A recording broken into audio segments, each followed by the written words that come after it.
I'm Thomas Birk. I'm responsible here in the UK for what we call a country cluster, UK and Ireland. I'm working for BASF, the biggest chemical company in the world.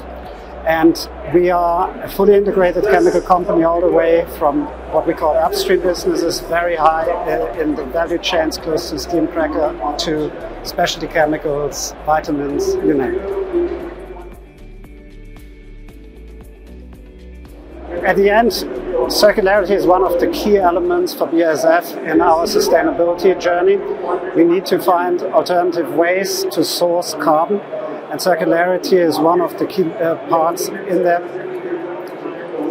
When we're talking about the consistency of applying the circularity scheme, there are a couple of elements in there. On the one hand side, we need consistency from a policy standpoint, from a framework under which we are operating.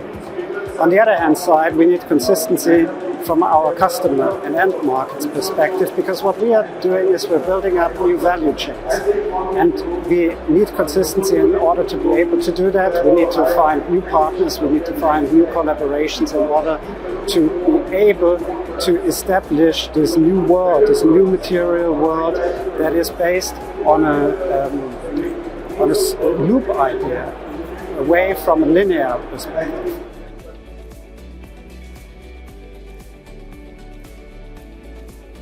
What we are trying to do here is we are trying to build a new material world.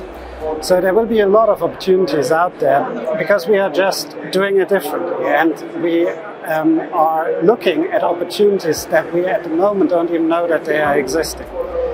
That is also something where, especially here in the UK, we will have huge opportunities. We have a vast expanse of renewable energy at our disposal.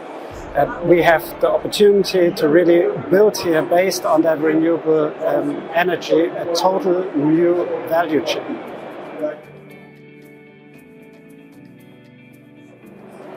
So when we are looking, our purpose is that we are creating chemistry for a sustainable future. And what we have done is we have grouped that in three buckets.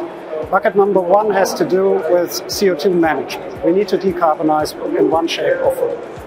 Bucket number two is all about circularity. This is what I was discussing today in my presentation. And bucket number three is the question, what kind of chemicals do we want in the future as society? So how is our portfolio looking like going forward? And those three buckets will be really critical to change the way how the chemical industry looks like going forward.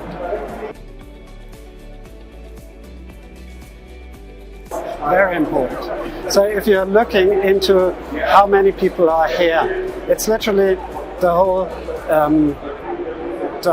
ecosystem that we need in order to thrive.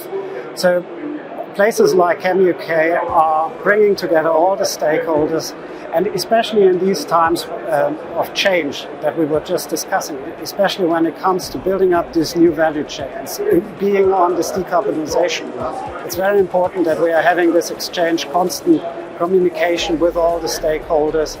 So CHEMUK plays a really critical role for us here in the UK, and I think it's a fantastic way of being in a very efficient manner together and having those critical discussions.